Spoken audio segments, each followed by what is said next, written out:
Chapter 10. The screens all lost their pictures and flipped to static. "Hey!" Marla cried.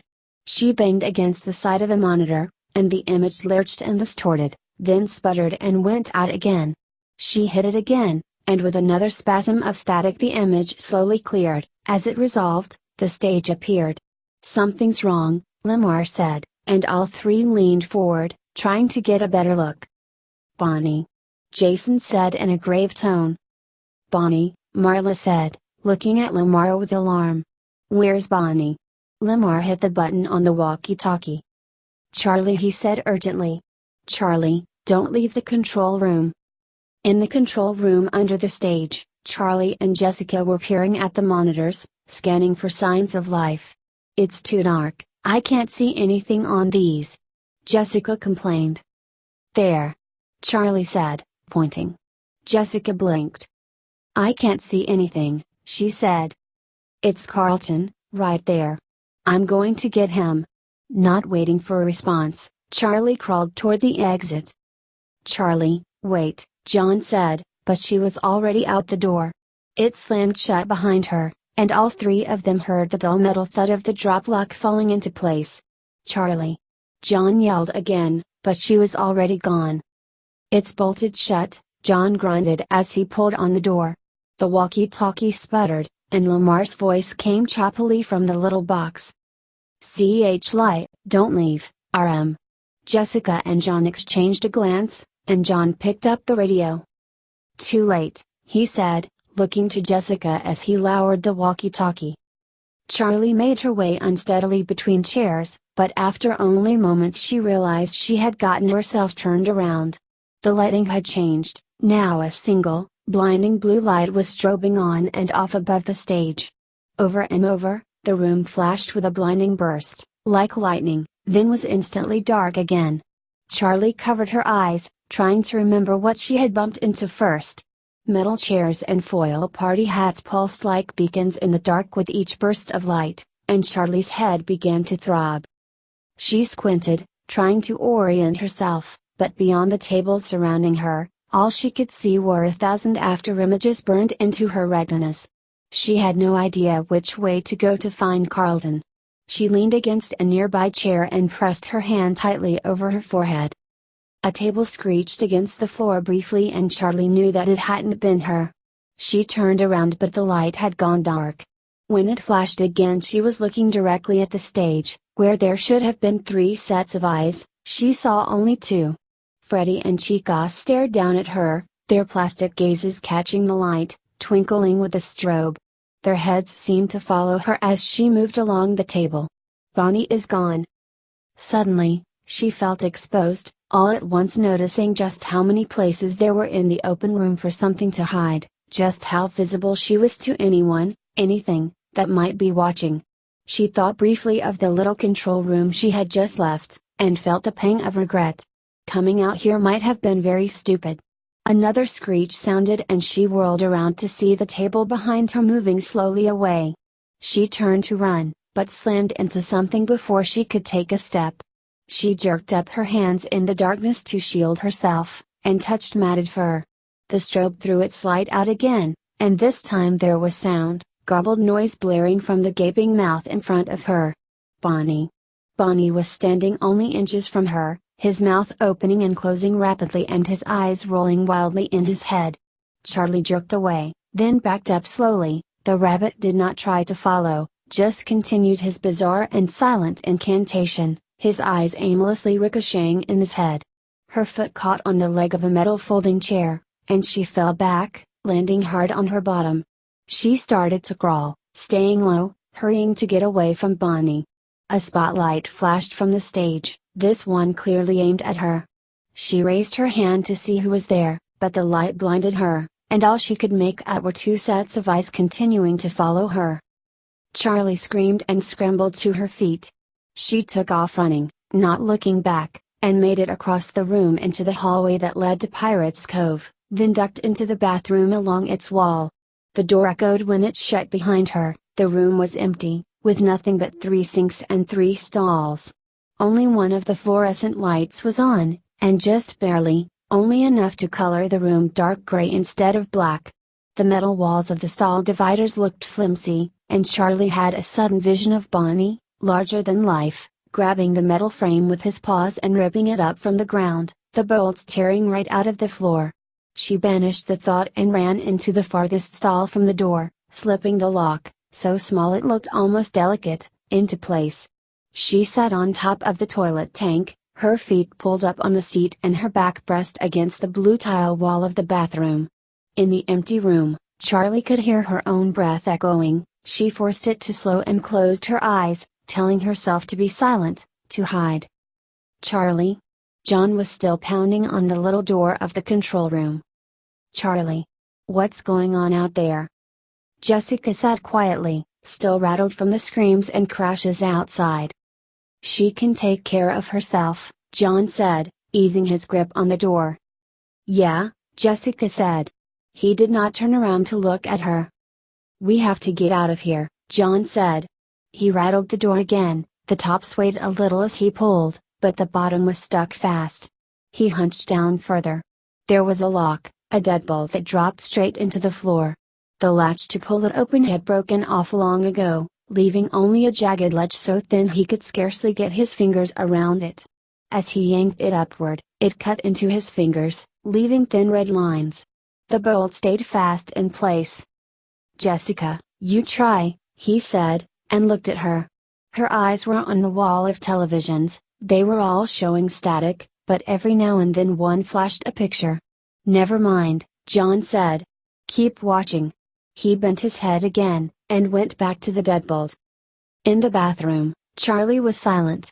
She paid attention to each breath she took, each inhale and exhale a slow, deliberate process. She had tried meditating once, and hated it, but now the intent focus on her breathing was coming. I guess I just needed the right motivation, she thought. Like staying alive. The stalls rattled briefly and there was a distant booming sound that went on for several seconds. It's storming outside. She kept her eyes trained on the floor. The light overhead was so dim it scarcely illuminated her stall. She held her breath, the light flickered and let out a brief hum, then was silent again. The toilet tank she was sitting on felt unstable. She scooted to the edge of it to quietly let her foot down. Just as the tip of her shoe touched the tile, the wide bathroom doors opened with a thunderous boom. Without thinking she jerked her foot up, and the lid of the porcelain tank clanged like pots clattering together.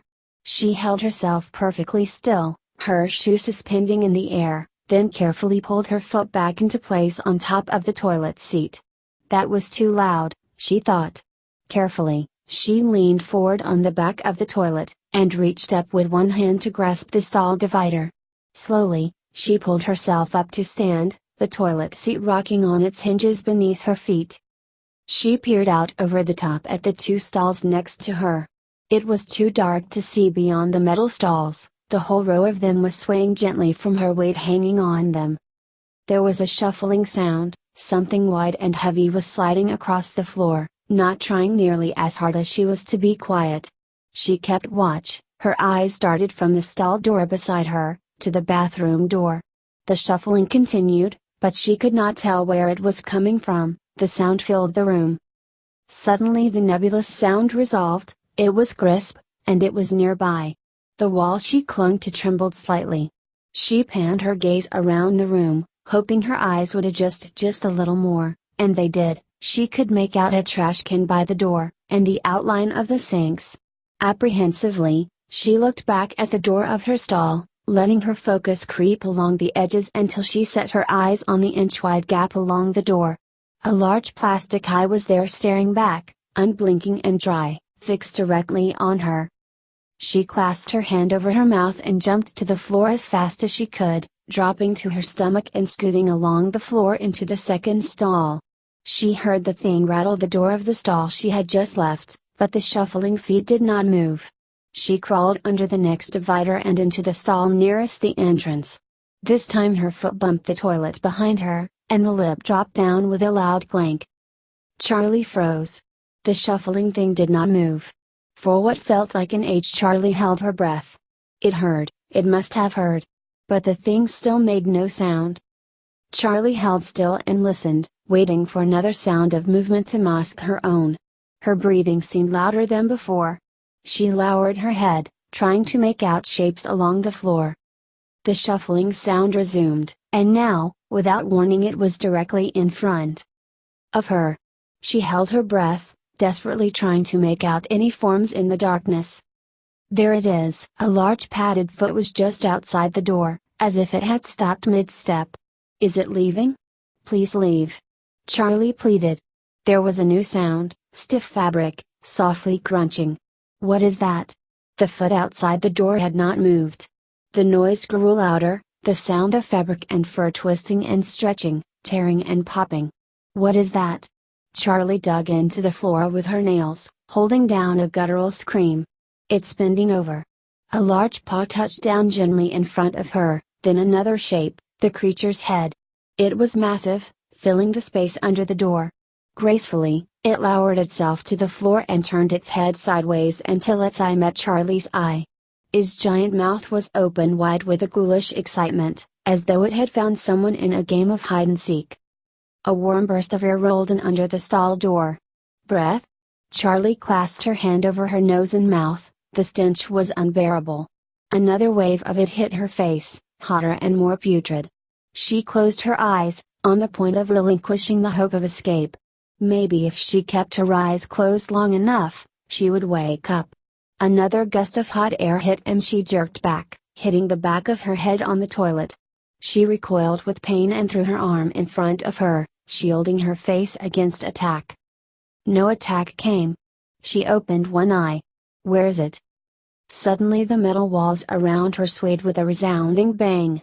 Charlie startled and covered her head as the thing struck again. The stalls rocked on their legs and the bolts screeched as they were yanked free from the floor, the whole assembly seeming ready to collapse. Charlie scrambled under the last divider and climbed to her feet, grasping for the door handles to pull them shut as she ran out. She ran back into the main dining area, darting toward the control room. Her eyes no longer adjusted to the light, she ran with her hands in front of her, unable to see further than her next steps. John! She cried, grabbing the doorknob and yanking at it, pushing. Nothing happened. Charlie, it's stuck, John shouted back from inside. As Charlie struggled with the door, she glanced up at the stage. Chica was gone. John! Charlie shouted in desperation. Without waiting for a response, Charlie took off again, running for a hall to her left, trying to get as much distance from the bathroom as possible. The hall was almost completely dark, and as she ran, open doorways yawned at her with wide black mouths. Charlie did not stop to look inside any of them, and instead only prayed that nothing jumped out at her. She reached the last door and paused for a brief moment, hoping against hope that it would be unlocked. She grabbed the knob and twisted, and thankfully, it fell open easily. She slid through the door, then closed it rapidly, trying not to make a sound. She stood watching the door for a long moment, half expecting it to be flung open, and then finally she turned. It was only then that she saw him. Carlton was there. His eyes widened in surprise when he saw her, but he did not move, and after her eyes adjusted to the dim light, she understood why. He was trapped, wedged somehow into the top half of one of the animatronic suits, his own head poking out from the wide shoulders of the costume. His face was white and exhausted, and Charlie knew why. The spring locks. She heard her father's voice for a moment. I could snap off your nose. Carlton? Charlie said cautiously, as if her voice alone might set off the spring locks. Yup, he said, with the same faltering tone. That costume is going to kill you if you move. Charlie said. Thanks, he wheezed while half attempting a laugh. Charlie forced a smile. Well, today is your lucky day. I'm probably the only person who knows how to get you out of that thing alive. Carlton exhaled, a long and shaky breath. Lucky me, he said. Charlie knelt at his side, studying the costume for long moments without touching it. These two spring locks at the neck aren't holding anything back, Charlie said at last. He just rigged them to snap and pierce your throat if you try to move. I have to undo those first, Then we can open the back of the costume and get you out. But you can't move, Carlton, seriously. Yeah, serial killer man explained the not moving to me, he said. Charlie nodded, and went back to looking at the costume, trying to devise an approach. Do you know who I'm wearing? Carlton asked, almost casually. What? The costume. Do you know what character it was supposed to be? Charlie studied it, then looked around until she saw the matching head. No, she said. Not everything he built made it to the stage. Her fingers suddenly stopped working. Carlton. Charlie carefully surveyed the array of costumes and parts that lined the walls in varying stages of completion. Carlton. She repeated. Is he in here? With a new sense of dread, Carlton struggled to get a look behind him without moving. I don't know, he whispered. I don't think so, but I've been kind of in and out. Okay, stop talking. I'll try to work fast, Charlie said. She had the mechanism figured out, or at least she thought she did. Not too fast. Carlton reminded her. Carefully, slowly, she reached into the costume's neck and took hold of the first spring lock, maneuvering it until her fingers were wedged between the lock and Carlton's neck. Careful with that artery, I've had it since I was a kid, Carlton said. SHH, Charlie said again. When he spoke, she could feel his neck move. He was not going to set off the locks by talking, she thought, but the feeling of his tendons moving under her hands was unsettling. Okay, he whispered. Sorry. I talk when I'm nervous. He clamped down his jaw and bit his lips together. Charlie reached down further into the costume's neck, and found the trigger. With a stinging snap, the lock sprung against her hand, so hard it numbed her fingers. One down, she thought, as she pulled it, harmless, out of the neck of the costume. She flexed her fingers until the feeling came back into them, then crawled over to Carlton's other side, and began the process again. She looked over her shoulder from time to time, making sure every costume was still in its place against the wall. His skin was warm under her touch, and even though he was not speaking she could still feel movement, feel the life in him. She could feel his pulse against the back of her wrist as she worked, and she blinked back unexpected tears. She swallowed hard and focused on the task, trying to ignore the fact that she was touching someone who would die if she failed him.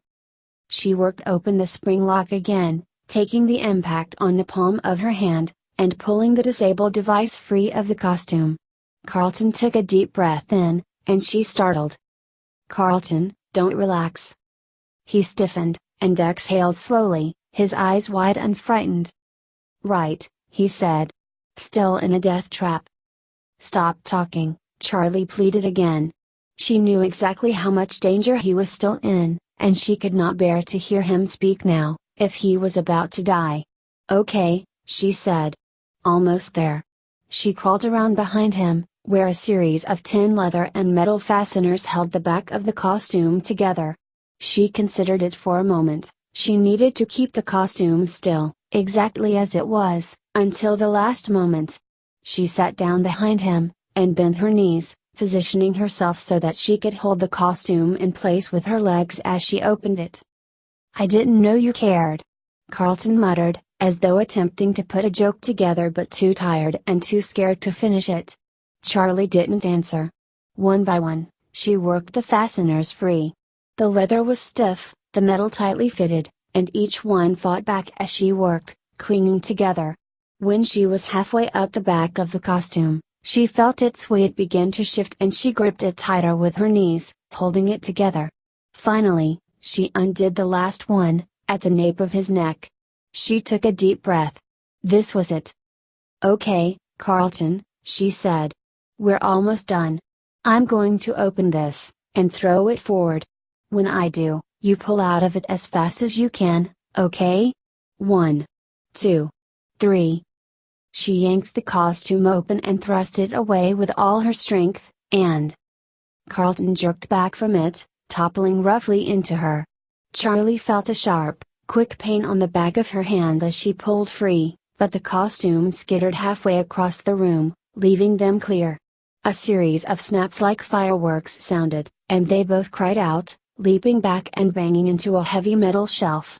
Together they watched as the empty costume writhed and twisted on the floor, the animatronic parts snapping violently into place. When it came to a stop, Charlie stared, fixated. The thing was just a torso, just an object on the floor. Beside her, Carlton let out a low, pained groan, then turned and vomited onto the floor beside him, heaving and retching so hard it was as if he would be turned inside out. Charlie watched, unsure what to do. She put a hand on his shoulder, and kept it there as he finished, wiped his mouth, and sat gasping for breath. "Are you okay?" she said, the words sounding small and ridiculous as they came out of her mouth. Carlton nodded wearily, then winced. "Yeah, I'm fine," he said. "Sorry about the floor, I guess it's your floor, kind of." "You might have a concussion," Charlie said, alarmed, but he shook his head, moving more slowly this time. "No, I don't think so," he said. "My head hurts like somebody hit it really hard, and I feel sick from being stuck in this room and pondering my death for hours, but I think I'm okay. My mind is okay." "Okay," Charlie said doubtfully. Then something he had said finally registered. "Carlton, you said serial killer man explained for you not to move. You saw who did this to you?" Carlton got to his knees carefully, then stood, bracing himself on the nearby box. He looked at Charlie. "I was trapped in that thing for hours, I'm all tingly." He shook out his foot as if to make the point. "Did you see who it was?" Charlie repeated. "Dave, the guard," Carlton said. He sounded almost surprised that she did not know. Charlie nodded. She had known already. "What did he tell you?" "Not much," Carlton said. "But..." His eyes opened suddenly, as if he had just remembered something of grave importance. He looked away from Charlie and slowly dropped to his knees. "What is it?" Charlie whispered. "Do you want to hear?" he said. He seemed suddenly calm for someone who had so narrowly escaped death. "What is it?" she demanded. He glanced nervously at her for a moment, then took a deep breath, his face straining to white. "Charlie, the kids, all those years ago." Charlie snapped to attention. "What?" "All of them, Michael and the others, they were taken from the dining room when no one was looking, and they were brought here." Carlton suddenly recoiled and moved toward the doorway, watching the walls as though they were crawling with invisible creatures. Dave, the guard, he brought them here." Carlton rubbed his arms as though suddenly cold, and squinted in pain.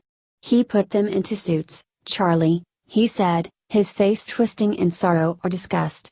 "Charlie." He stopped abruptly, a faraway look in his eyes. "They are still here." "How do you know?"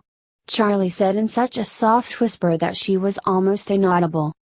Carlton motioned toward the far corner of the room. Charlie looked. A yellow Freddy costume was propped against the wall, the costume all fitted together, as if he were about to walk out on stage for a show. "That's the one, that's the bear I remember from the other restaurant." Charlie clasped her hand over her mouth. "Other restaurant?" Carlton looked puzzled. "I don't understand." Charlie's gaze was still fixed on the yellow costume. "Carlton, I don't understand." Her tone was urgent. "Michael." Charlie stared at him. "Michael? What do you mean?" she said in a level voice. "I know how it sounds," he said, then his voice dropped to a whisper. "Charlie, I think it's Michael in that suit. I still can't get this thing out." John sighed in frustration and rubbed his hand, the lock was leaving harsh red imprints on his fingers.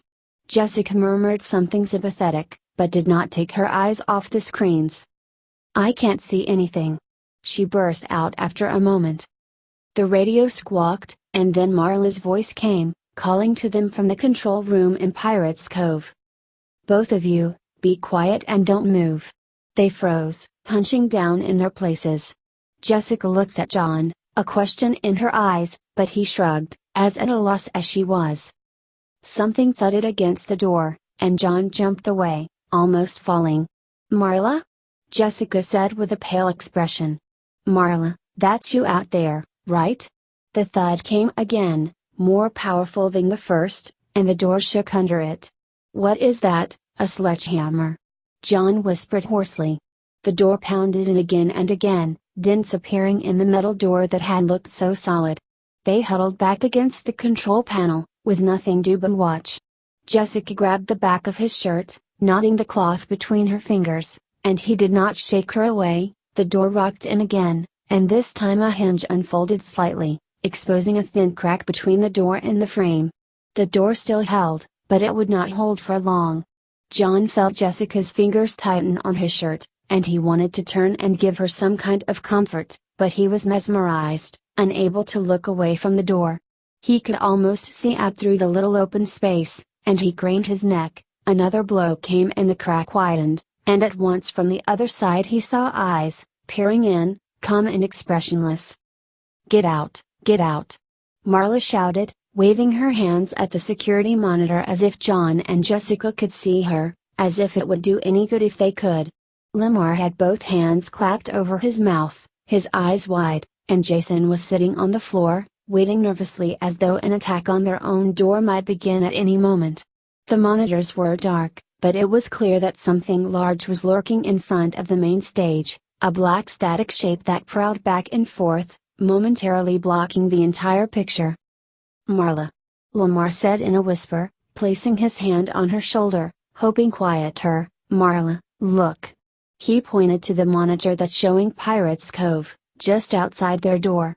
Marla looked over his shoulder at the other screen. The curtain was pulled back, and the space was completely empty.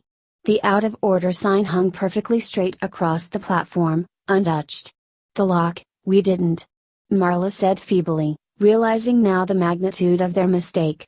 Marla turned to Jason, then let out a panicked whimper. The door behind him was slowly opening. SHHH. Lemar quickly flipped a small switch, killing the light in the control room, and backed against the wall next to the door. Marla and Jason mimicked his motions, flattening themselves against the wall across from him. The monitor still flickered with static, illuminating the space in oscillating grays and the occasional flash of white. The small door creaked outward at an excruciating pace, a gaping black void widening until the door stopped, fully open. "Marla!" A static-laced voice called from somewhere on the floor. Lemar shot out his foot across the narrow carpet, trying to catch the walkie-talkie. SHHH, SHHH. Marla closed her eyes, pleading with Jessica in her mind to stop talking. "Marla, where are you?" Jessica's voice called again. Lemar managed to flip the walkie-talkie onto its side, and with a click it went silent. He didn't know if he had jostled a battery out of place or somehow managed to flip the switch, but now it was quiet.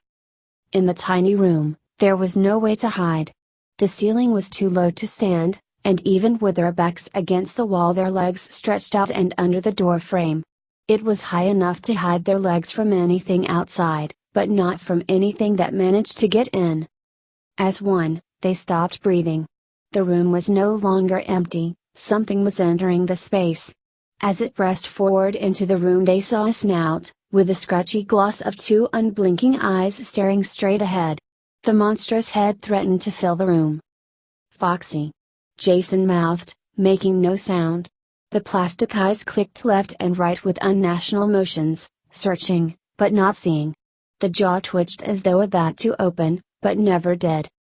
The dim light from the monitors gave his face a reddish hue, leaving the rest of him shrouded in darkness. The head slowly moved backward, its ears moving up and down at random, programmed as an afterthought a decade before. As Foxy backed away, his eyes thrashed back and forth, and Marla held her breath, dreading the moment when they would fix on her. The head was almost out the door when the eyes clicked to the right and found Marla. The head stopped its retreat, its jaw frozen, slightly open. The plastic eyes remained on Marla, who sat in terrified silence. After a moment, the head retreated, leaving a black and empty space. Jason darted forward to find the door outside and shut it, and Marla made a weak grab at him, trying to stop him. He brushed past her, then stopped, kneeling in the doorway. He looked into the darkness, only now afraid of what might be outside the little room. He crawled slowly forward, his torso disappearing temporarily as he reached outside for the doorknob, then pulled himself back in and gently closed the door. Marla and Lamar closed their eyes and let out a deep breath at the same time. Jason looked at them. He was almost smiling when, in a blur, the door burst open again, and an ugly metal hook sank into his leg. He screamed in pain. Marla leapt to grab him, but she was too slow. As she watched, helpless, Jason was dragged through the doorway. "Marla!"